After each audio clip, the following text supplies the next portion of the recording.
It's JB the CEO. I'm just saying, man, here to talk about people in politics. As a bridge, sometimes we need it. Power 99 Gospel. That's what this platform for.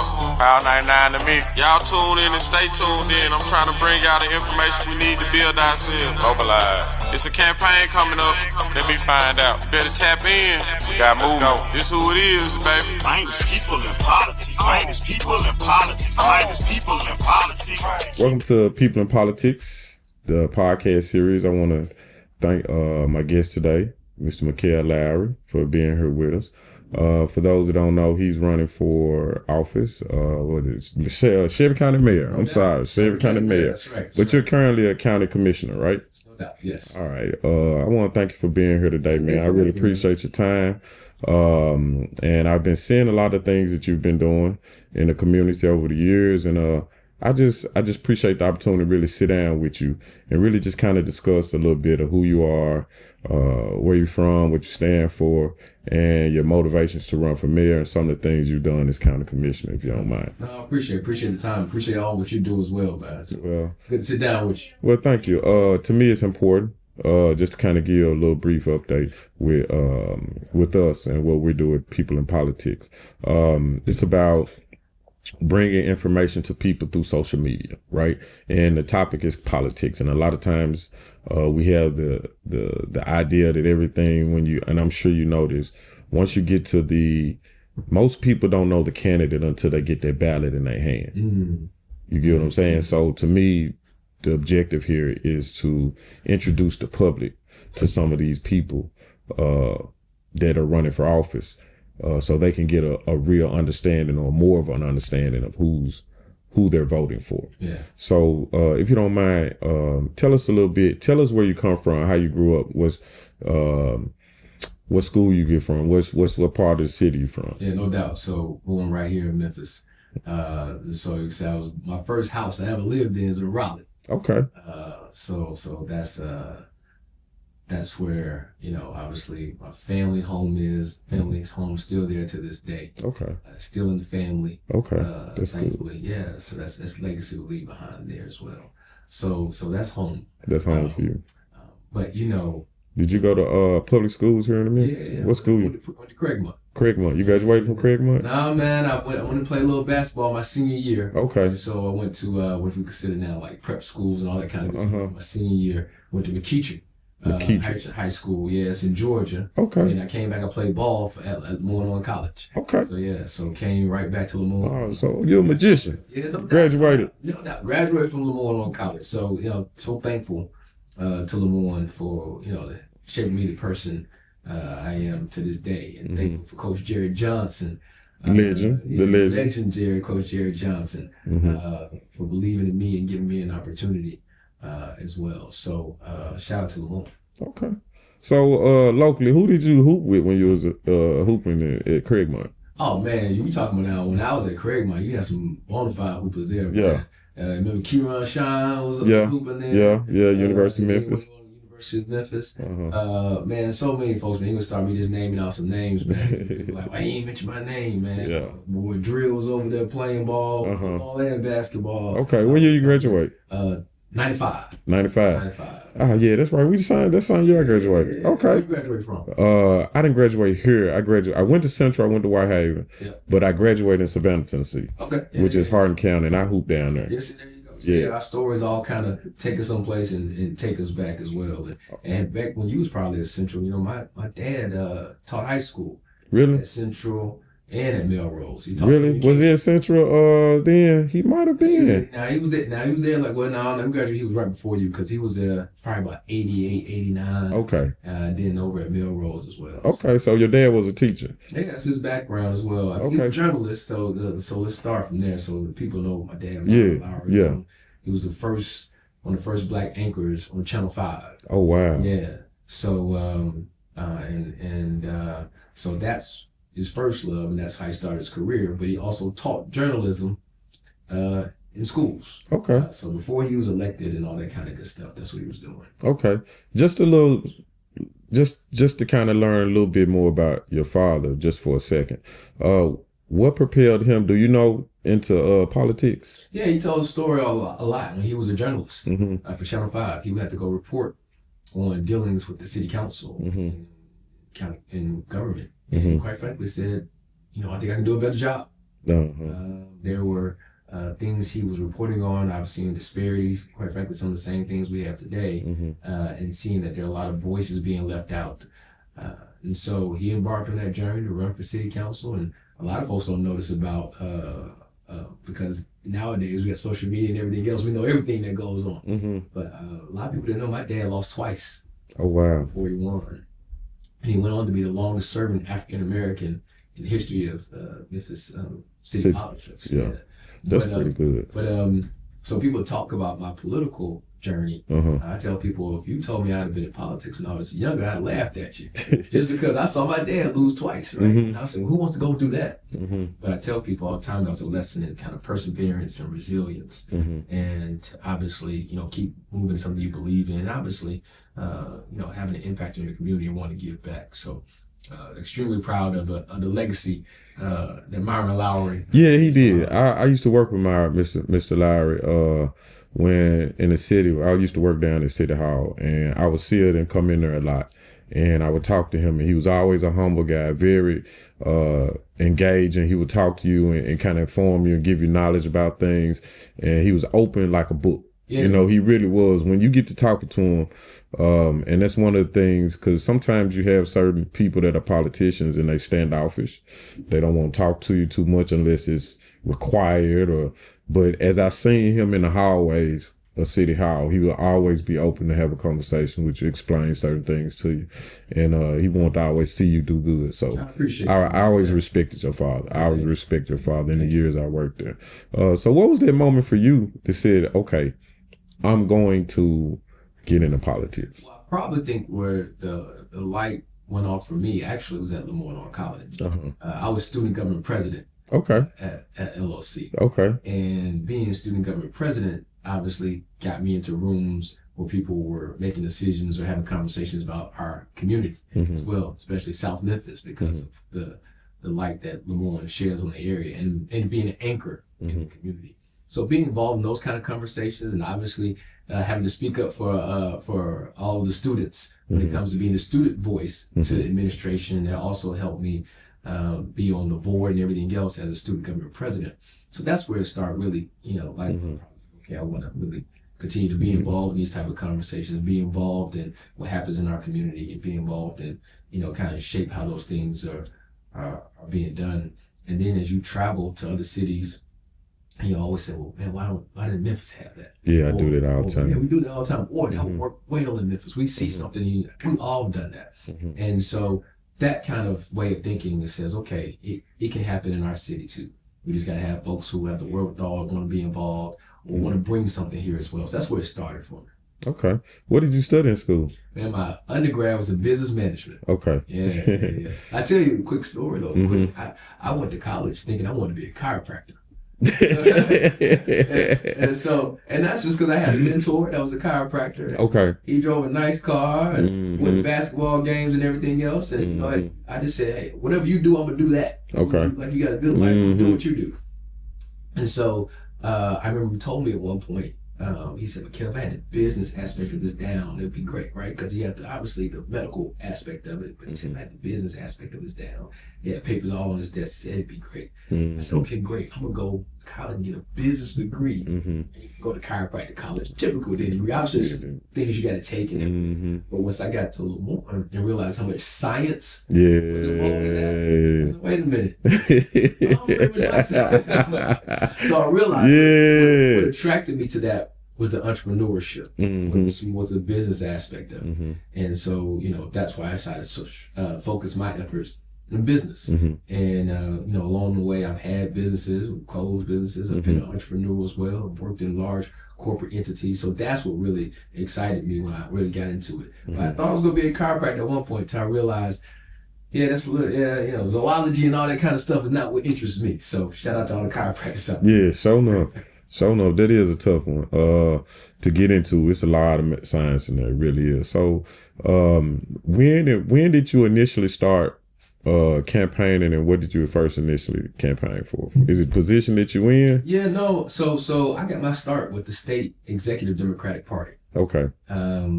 And that's what was my first office I ran for. It's an unpaid position. It really is about helping to get good Democrats elected throughout the entire state. Okay. So each Senate district has a representative. So I ran for that representative to help get good Democrats elected from the state party standpoint.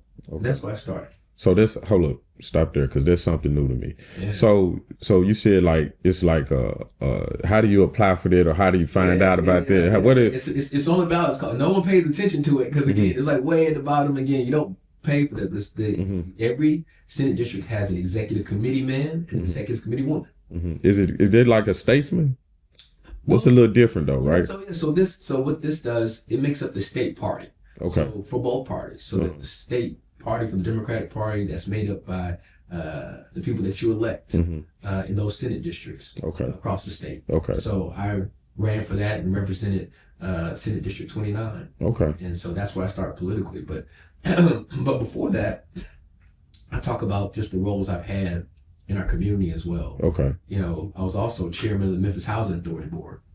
Oh wow! Yeah. How old was you when you did that? Because you still we I'm say young, we young, but we little older though, you know, seasoned a little bit. I still say we young. Other folks who don't I'm gonna be 50 before you know it. Yeah, so. But we age well. No doubt, 100%. And but man, I did that for 5 years on that board, and I'm extremely proud of that because I like people to understand what you do before you get elected, right? It's one thing to say you're elected office, but what were you doing before that? So when I talk about my community involvement, when I talk about what I've done for the Lawn, when I talk about being president of the Memphis Housing Authority Board and help usher in some of these generational projects that we have to this day, right? Talking about I was there when we, had the plans put in place for South City, which, used to be Foot Homes. Yes.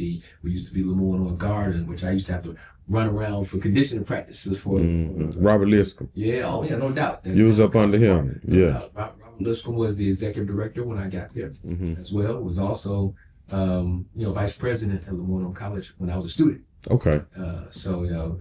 Known Robert for years, and he's done a lot of great things for this city. Yes. For the city. But so proud of that involvement as well. Before you get elected, it's like, what have you done? What have you been involved in? What things are you saying? What lessons have you learned? Because anybody running for office always tell you about what they'll do.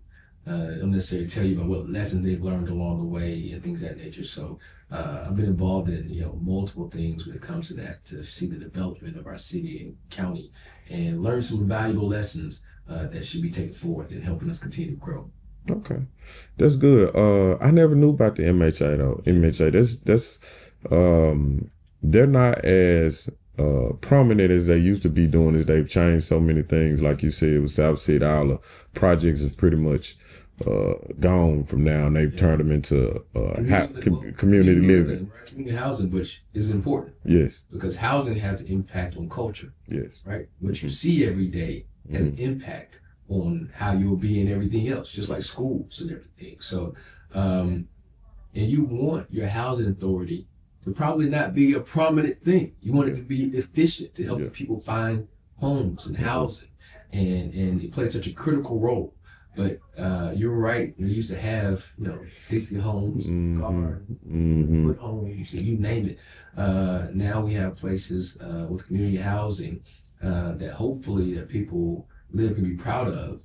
They're proud of it, then they have more emphasis to take care of those areas and everything else. Not saying it's utopia, not perfect. No. But it's certainly not what you and I remember. We're growing up. No doubt. Yeah, it's changed a lot, which has been for the better. When you go through these areas, it looks a whole lot better. It's changed the face of the city. Right. And, people are a lot of times in Memphis scared of change. Oh, sure. And just on off topic a little bit, how do you see getting people to accept the changes that's necessary going forward? Yeah, you got to communicate it. That's what we will do. We'll communicate the changes as much as we can and be as transparent as possible. but also be upfront and say that doesn't mean everybody's gonna like it. Yeah. Okay.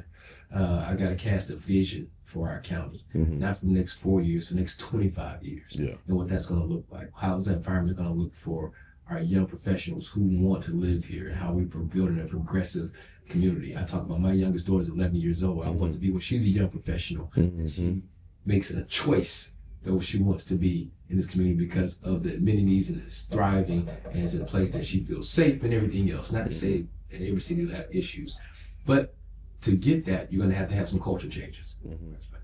And I'll do my best to make sure we're communicating those and what's some changes you would like to see? Well, quite frankly, quite a few. So we'll start with give me your top. Just say. Let's start with education. Let's start there, right? It's no secret I'm pushing for a universal pre-K, which we've approved on the county, but to make sure we're funding that for every eligible child in Shelby County. Okay. We need to extend our children to schools ready to read. And our literacy rates need to increase after third grade. We've seen what the state of Mississippi has done with their literacy rates, and they were one of the lowest performing states in the nation, how they continue to climb. That was because of changing culture, quite frankly. And also what that will also do is make some things more affordable for our parents, right? Because now you have a free option to take your children to. Yeah, my son is going through that now. His baby, he's trying to get him in pre-K. Well, not pre-K, childcare, period. Yeah. And it's $250 to $300 a week. Yeah. And that's hard for a young parent. Like, as you know, we've been there.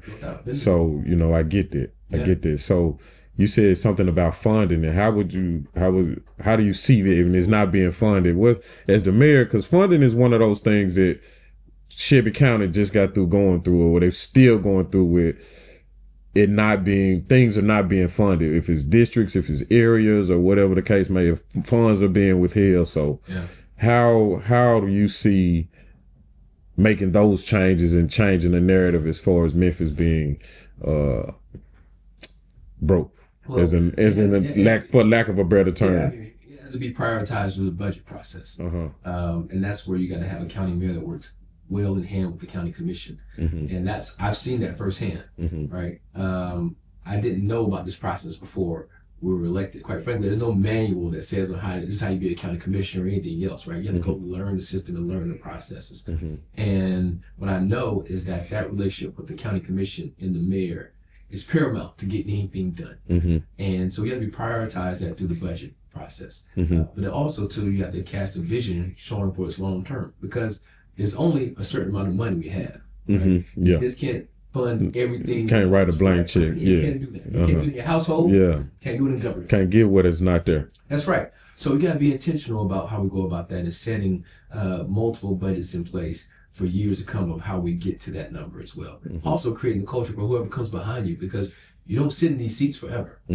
So if you're creating a plan, think about it this way. Even the city of Cargill, they're working on a 2050 plan. Oh, wow. Right? Think about that. Yes. So you think about long-term vision, casting long-term vision for our county, and setting priorities in our budget that help us get to the place where we have every child that has access to pre-K, to where we're building on these generational projects, from a new trauma center with Regional 1 to new high schools, to building a jail, quite frankly, that is adequate. That is definitely on topic right now. Okay. Things that go ahead, but I'm just saying, think about it.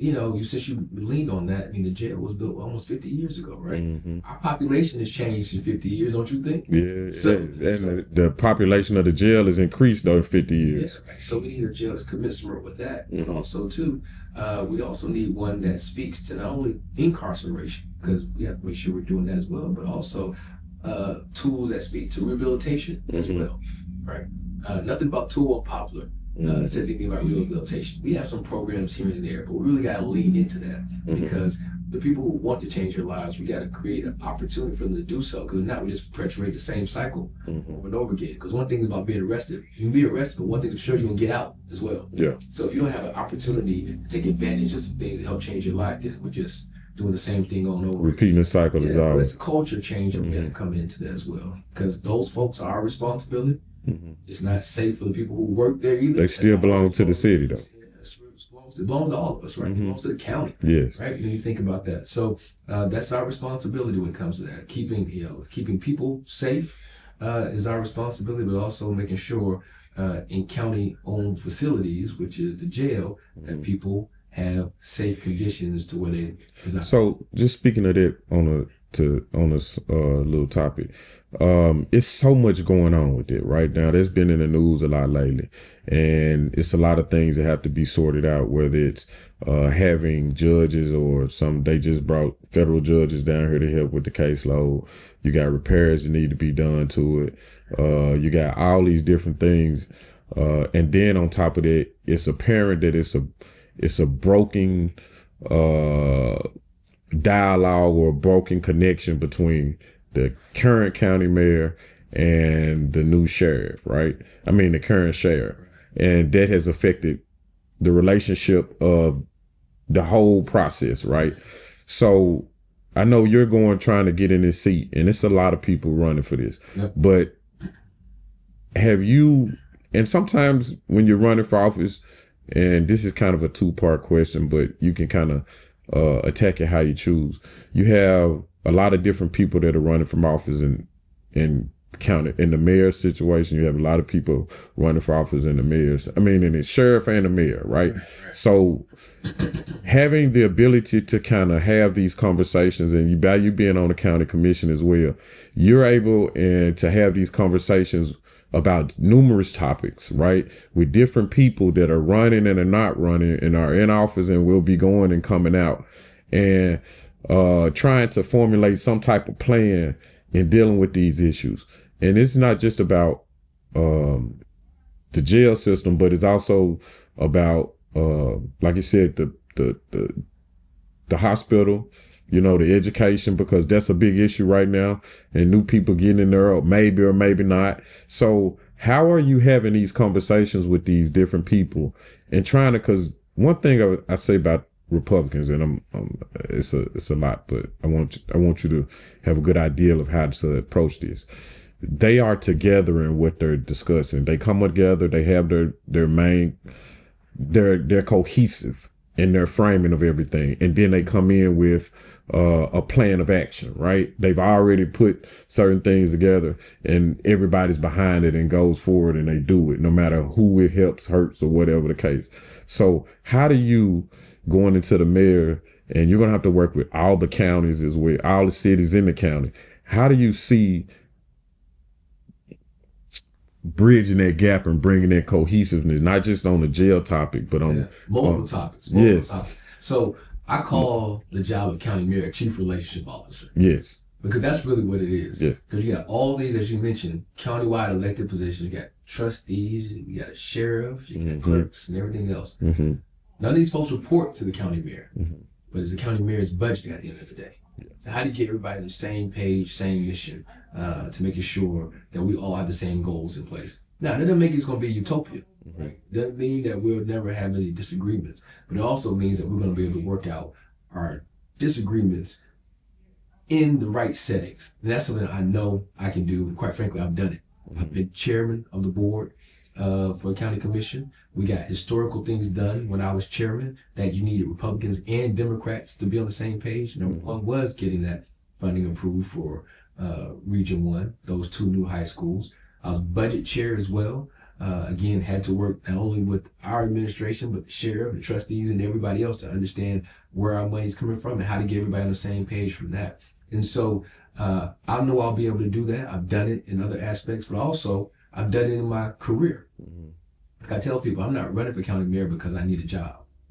I've been at FedEx for 25 years. Okay. And proud of that. I'm proud of the fact that, I got my start in logistics from loading and unloading boxes.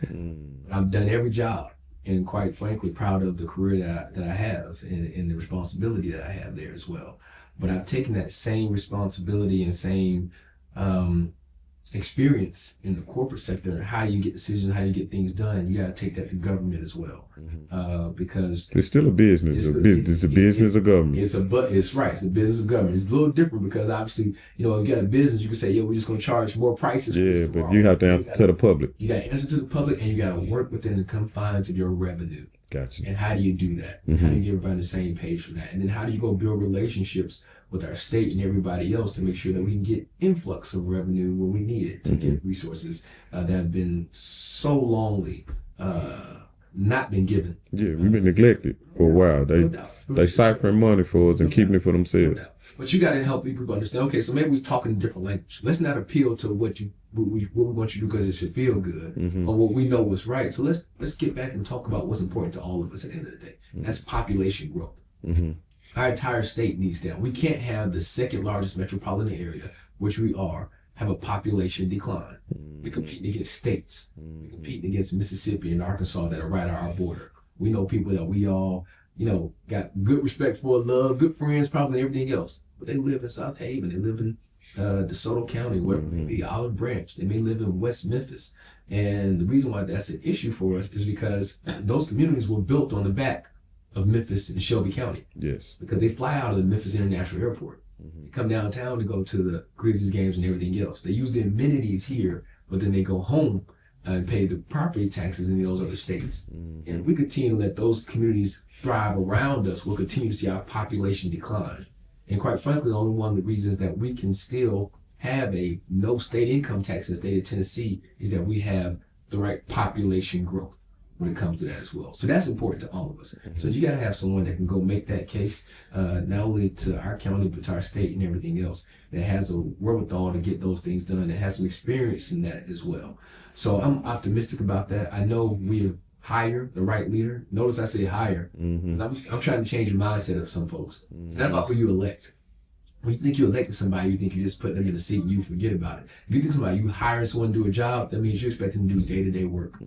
This is day-to-day work, again, when it comes to that as well. So you're hiring someone for this job at the end of the day who's going to be an executive for our county, that's going to usher in generational development, that has a pulse of what's going on with that educational system and everything else. So it's not about who we elect, it's who we hire. We just got to hire the right person to go get those things done. What's three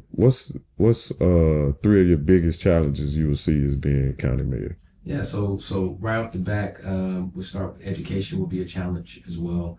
All our schools aren't created equal. There's $1 billion of deferred maintenance over there as well in our schools. So how can we be intentional about making sure we're fixing the schools that we can and prioritizing that in the budget process, along with prioritizing pre-K and everything else. The challenges will become how do we continue to build the robust trauma center as well. And healthcare is our responsibility. I don't know if people understand that as well. It's the charter, it's the responsibility of the county when it comes to healthcare. So that's why we need a world-class trauma center here in our community as well. And also will be public safety and what we do to continue to have an impact on culture of public safety. Because as you know, we elect a sheriff that's responsible for the day-to-day public safety, but there's so many things we can do in our budget process and when it comes to creating culture to help when it comes to public safety. And that's job creation, that's mentor and internship creation, especially for those ages between 16 and 24. It also comes to being a place that we are giving rehabilitation to our folks who are incarcerated. Giving obviously opportunity to people that may be in our juvenile justice program as well. We do that through Hope Academy, but how do we scale those things up to make sure they have opportunity as well? So it's a 360 view of how we combat public safety to where people feel safer, but understand that there's some real concrete teeth and budgetary items being put towards that. I'm not saying we haven't done that before, but that's going to be the challenge of how we continue to scale that up in the finance of the budget. Okay, so let me ask you this, because while you're talking about public safety, as you know, we had the whole thing with ICE and all this stuff over the past weekend, and I think you put out a statement about that as well. But as far as that is concerned, I think it's a misconception by people of the public, right? And the misconception is like the National Guard is here and they're doing this and they're doing that. And when you pay attention to things, it's really not the National Guard that's really affecting the crime as much as it's the Safe Task Force, I'm assuming, which is the federal agents that's here, which is something if I'm not mistaken, people that you all as government officials has been asking the state for more highway patrol people, more government officials to come in and kind of help with, assist with what the county and what the city has been doing for the past few years, and you haven't really gotten the response that you needed or the help that is needed. So how do you feel about that, and what do you think as far as what's been going on with that, and as well as the ICE situation? There's kind of agitate situations, but how do you feel about that? Yeah, those are tough, things, because there's some help that we obviously need. And when you're talking about the Tennessee Highway Patrol, then that's great, right? Because we know we had an issue with, quite frankly, shootings and everything else on the expressway. Yes, they came for about a week or two and then they left. Yep. So we've had some issues when it comes to that. So, but when we talk about ICE, that's another story for me, because they're creating an environment where people feel unsafe, and preying on our citizens that are here. And quite frankly, I can't co-sign on that. Yeah. There's some people who don't want to go to work. I had a parade, and I had a lot of the students that were in the parade with me. They were cheerleading of Latino descent, and they wanted to walk with their children during the parade just so the children could feel safe. So they're afraid. It's creating the wrong culture when it comes to that, and that's where we got to have local leaders continue to speak up and stand up when it comes to that as well, to help our citizens, feel as safe as possible. Right? We know there's some things that happen at the federal government standpoint that we don't ask for, that has been brought upon us. But we got to keep the lines of communication open when it comes to that as well, with our citizens, so they'll know what's going on. You got to have a voice in the room to be able to communicate.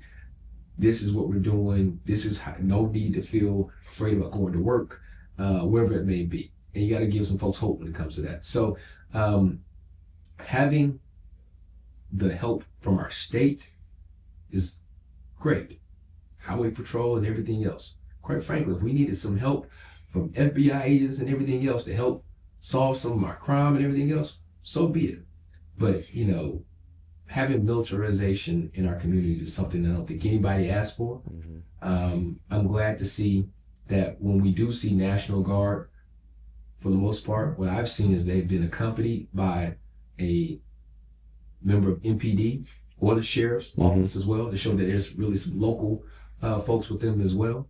But I hope we get to a point where some of these agencies are not in our communities anymore, because I believe it does more harm than good at the end of the day. And we've seen that across our country. And that's why I put up a statement about that, because even though it didn't happen in Memphis, doesn't mean that it couldn't happen in Memphis. And just like when Tyree Nichols was murdered, even though that happened here, you had other communities speaking out and help people be more aware and cognizant of what's happening between law enforcement and our citizens. I know we want to create the best culture and have the best relationship possible with our law enforcement. We need it, right? It's a noble job. People ain't banging down the door and go be a police officer. Yeah, because it's a shortage in both areas, right? Shortage in both areas. So we need great folks continue to do that work, and we need a community that supports them in doing that, because that's one of the catalysts, not the only catalyst, one of the catalysts that helps keep our community safe as well. But at the same time, we could do that without having some of these federal agencies prey on folks, have them be afraid to not participate in our community. Yeah. You kind of said something. Memphis has a pretty decent sized Latino community. Yeah. And have you reached out, or do you reach out? And I know you were saying something about the parade and everything. Do you kind of build your relationship with them as well? You got to be intentional about that. Well. So how have you built their relationship? Yeah, by being intentional, going to the schools, going to the churches, talking to some community leaders.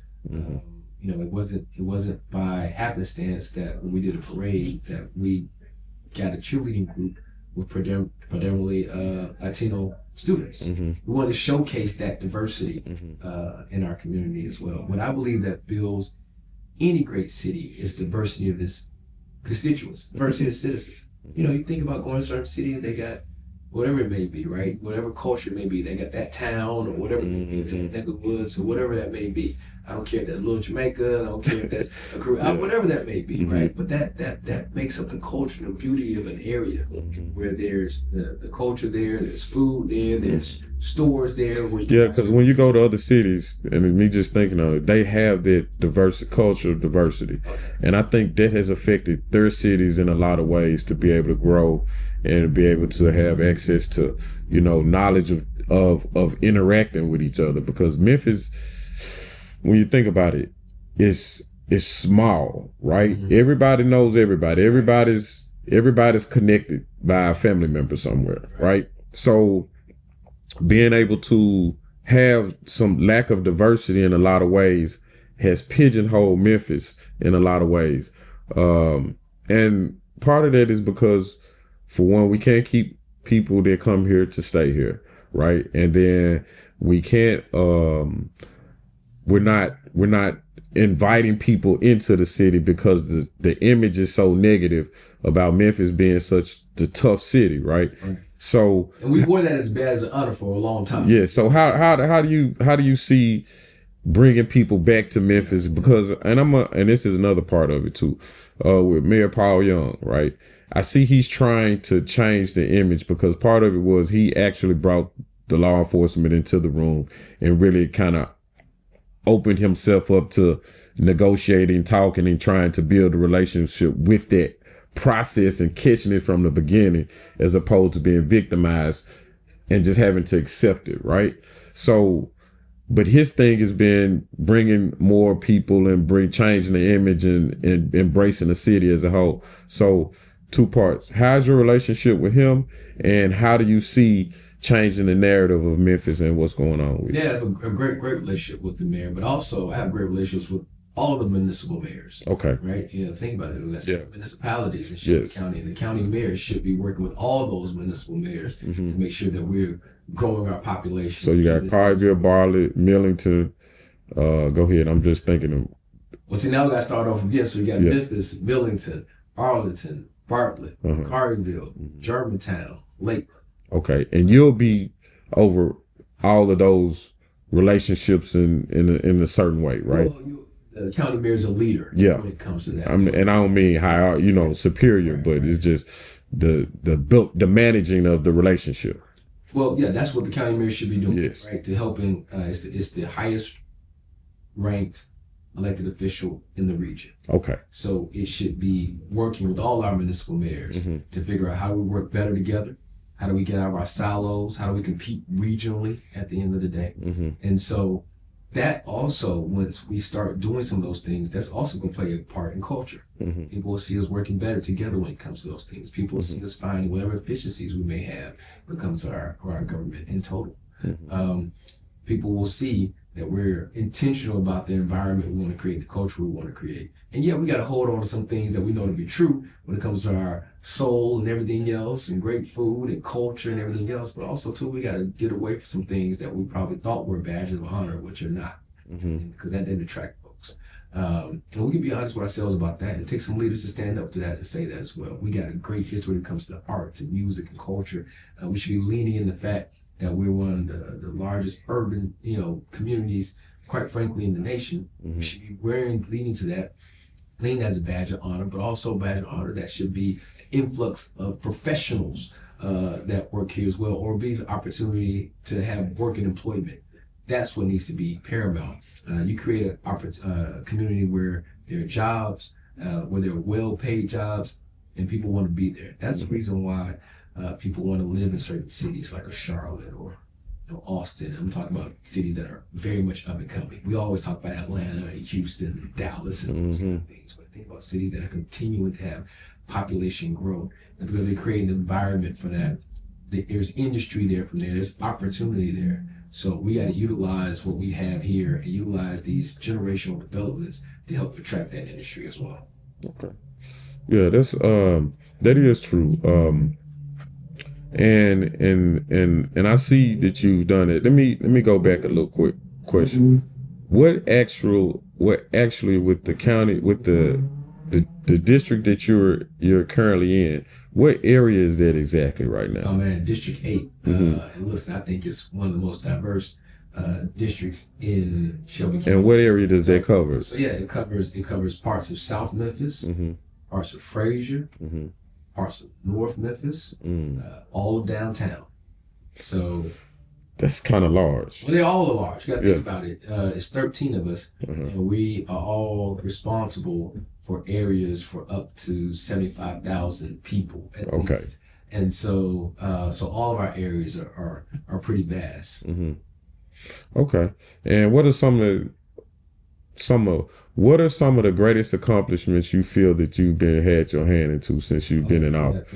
And not necessarily since you've been in office, but in your career life at this point, up until this point. Well, there's several. Like I mentioned, I'll go back to my involvement on the Memphis Housing Authority Board. I'm extremely proud of what South City looks like today, and part of that process, part of that planning process. Again, that doesn't mean we did it perfectly, right? Learned lessons along the way, but proud of that.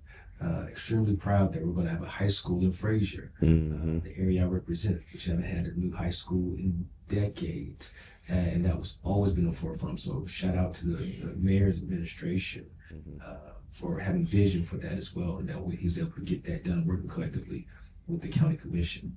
Also proud of some things that some people may not see often, but it's creating the environment for it. So it's creating some TIF districts in South Memphis, right here in South Memphis, which incentivizes development.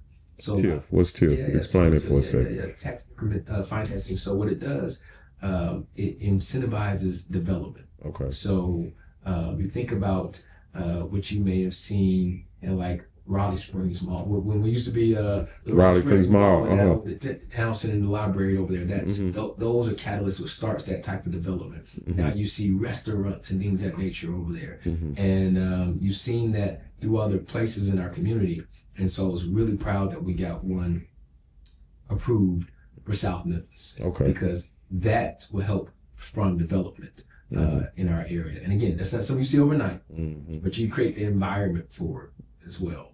Another thing I'm extremely proud of, I'm proud of the Regional 1 aspect as well. That's a good thing also too. Because y'all did get the funding for that. Get the funding for that, and that was led by the mayor's vision from that as well, but able to get that done and passed at the county commission standpoint when I was chair of the board, where you needed 9 votes to get that done. You need Republicans and Democrats to get that done. And I'm proud of the legislation I was able to put forth to make sure that got done. It got signed. Congratulations. No, it's great for the community, right? And also I'm proud of the fact when I was chair, and it's a sober moment in our history. But when Tyree Nichols was murdered, I'm proud of the fact that the way our entire city and county showed up and led during that time. I remember all the TV stations ascended upon Memphis. And I don't think they ascended upon Memphis because they thought there was some injustice. They didn't want to see how the city was going to react. There would be riots and things of that nature. And so I was proud of the way that we all showed up during that time. But also, to what I asked and put forth was that become training opportunities for our officers going forward. I put in legislation that said that every officer should have to watch those videos and everything else and be trained on what not to do. From that video? From that video. Oh, wow. I asked the sheriff to work that. He was very much amenable to doing that as well. I know they have good training programs, but that should be part of making sure that never happens again. And what not to do. And so little things like that where people may not see it offhand, but will have impact on culture. Another thing I'm proud that I did now personally, and this before it became a federal holiday, is that I put forth legislation to make Juneteenth a holiday in Shelby County.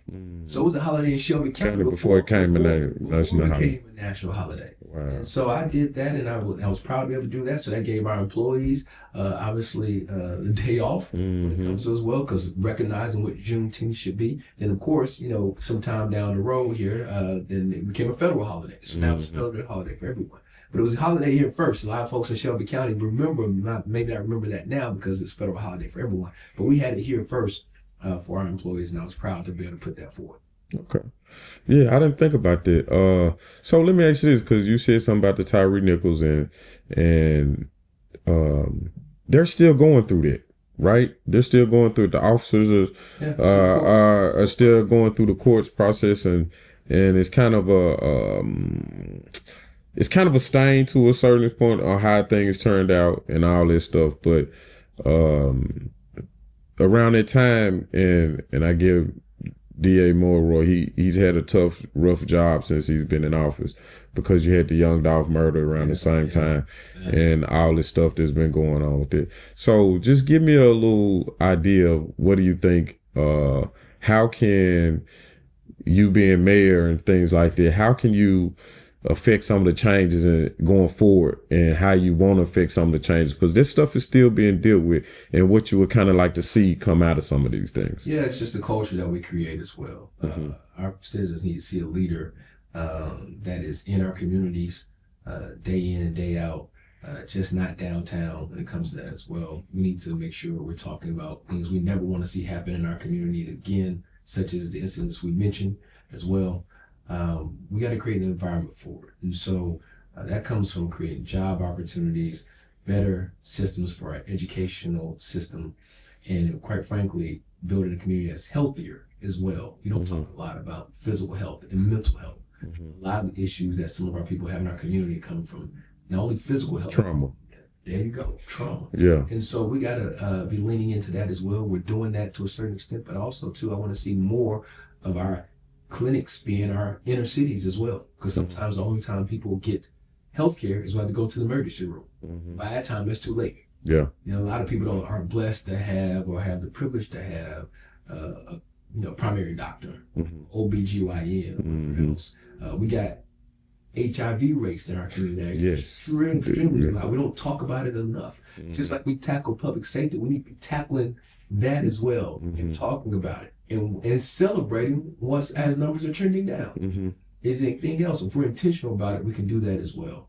So again, it's a culture change that we need. It takes not just one thing, it's a myriad of these things that help create the environment that's possible. But I know we can do it. But I know it goes back to who we hire. We hire for these jobs that matter because they have too much at stake. Quite frankly, to squander the opportunities we have to change our community. Yeah, and I'm not gonna hold you much longer, but I got one more quick question, right? And I'm gonna be frankly honest. We've had a county mayor and a county sheriff that has been pretty much in their offices.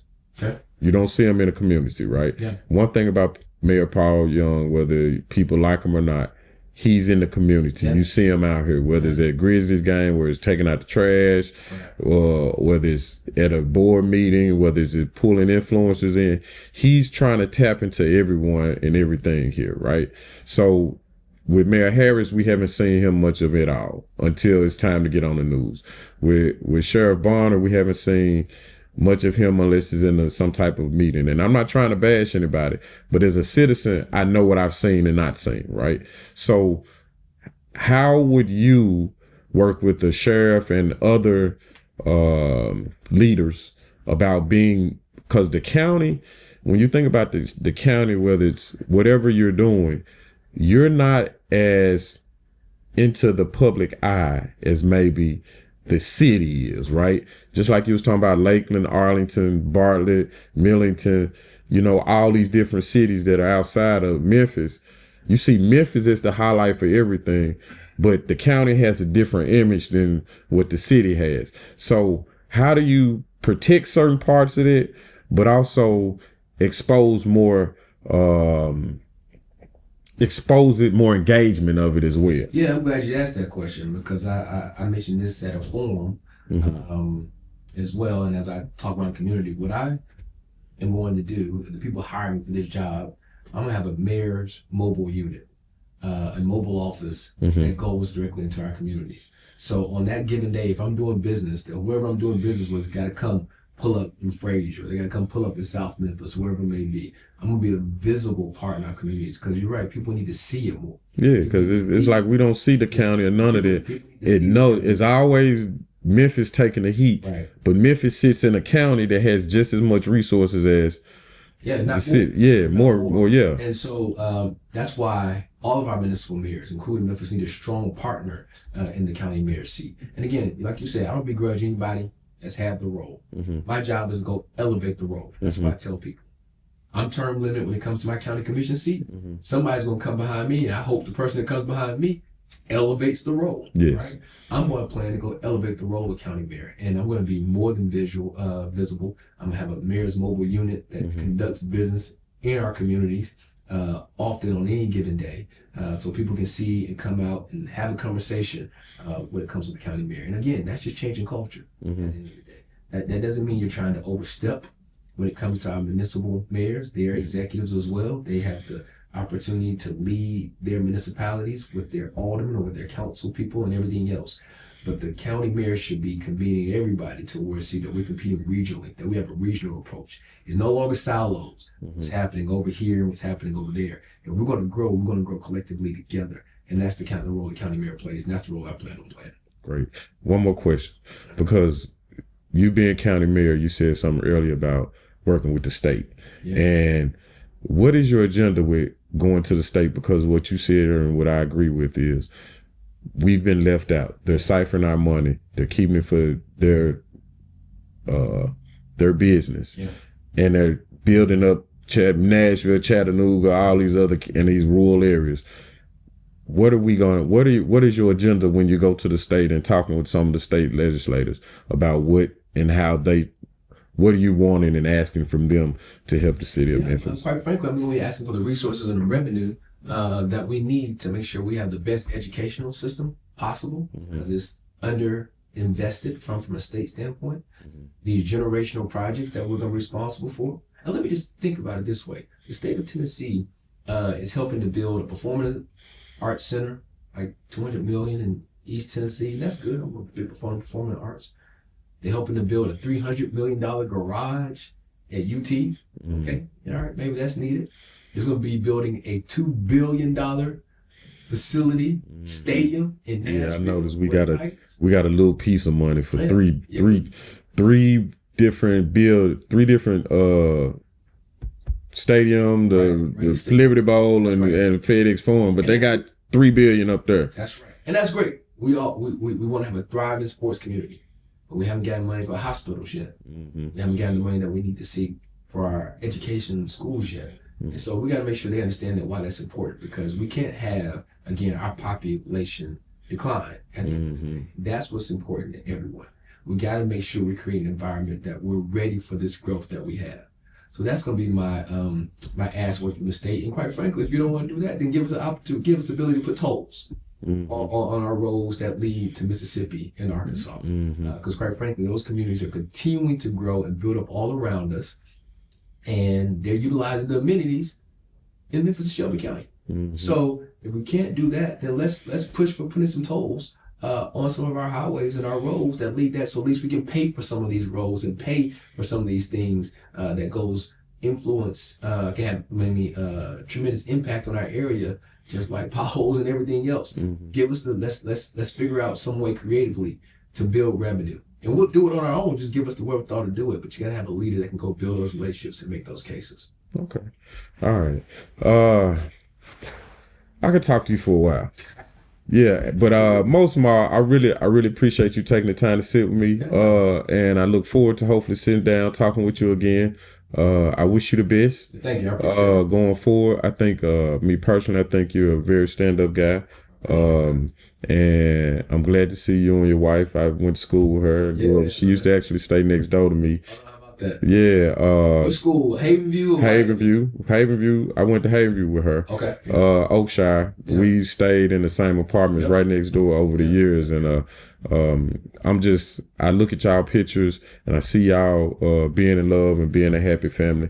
And frankly, I'm proud of you. That's a good image to see. Thanks. I'm glad to see what you're doing. I'm glad to just be in your presence. No, I appreciate it, man. I appreciate you bringing that up, man, because it's like I want people also to, you see pictures, but we go through the same struggles. I tell you, but we deal with our children when it comes to mental health and things of that nature.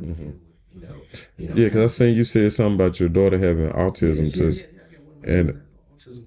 And the only reason why I tell people that story is because it was a struggle for us. It continues to be. Yeah. Right? We didn't know anything about that until one day we got immersed into it. And so when I bring up those stories, as I said, because it was difficult for us to navigate what school she was going to, what resources. Because the first thing I tell you, when she was born, we realized that my first thought process, as much as I love the city I was born in, I was like, okay, so where are we moving to? Like, where are we going to where she has the best opportunity and the resources? Because it appears that Memphis isn't it. What I've learned over time is that we do have them, but they're in pockets of the city. It's almost like you got to talk to somebody and know somebody. You got to talk to someone and know someone. And it shouldn't be that way. And so the struggles that we've had over time, we shouldn't have as a county, should have as a community. And it takes somebody that kind of, I think, has some of those experiences to say, okay, I know what it was like for us. What I want to be able to do is make sure that no parent has to struggle with this, whereas any mental health issue when it comes to that as well. And you got to lean into that. So the pictures may be great sometimes, like you say, but also too, it's a struggle. It's a struggle with certain real issues that basically are trying to navigate our way through the best way possible, but also too, making sure that some other people don't have the same struggles that we have. Because again, all our schools aren't created equal, all our communities aren't created equal, and we got to do some things to put some things of parity when it comes to people struggling with that. So that's why I talk about it so passionately, because I know it's effective. I'm not telling you about something I read. Yeah. I ain't telling you about something someone told me. Something we live on a daily basis. And that drives us to make the changes necessary for the people around us as well as ourselves. And I'm proud of you for that. Yeah, keep pushing the envelope, keeping it open up, because I know several people that has children with autistic issues, and it is a struggle trying to find some help. Yeah, just period. Help in general. Help. The parents struggling trying to figure it out, and kids is struggling trying to figure it out, and having resources to kind of bridge that gap. I do see Kids Shine doing a lot with that. Oh, God, shout out. Shout out. Yeah. We work together on some things, and he's real passionate about that. He has a son. Yeah. That's autistic as well. So sometimes, again, the community, you just never know who else is going through those things, or who has, I'm grateful, he uses his platform to talk about that more. Because you have somebody else who says, wait a minute, okay, this is the resources I can go to. This is what I didn't know. I've seen it. Just in mental health at the end of the day, whatever it may be, right? Because the spectrum is so wide. When he talks about where are you on the spectrum? Is it ADHD, ADD, whatever it may be. It's mental health where it encompasses too. So that's what we got to make sure we're focusing on, because a lot of the issues that we have, quite frankly, can play into that as well. Yeah, it does. Creating our schools and everything else. So I appreciate you saying that, man. All right, no problem, man. I appreciate you, man. All right, for sure. I want to thank you for coming to visit me today. I appreciate your time again. I want to say thank you for tuning in to People in Politics. My name is Jason Buford, and remember, the powers in the people in politics we address.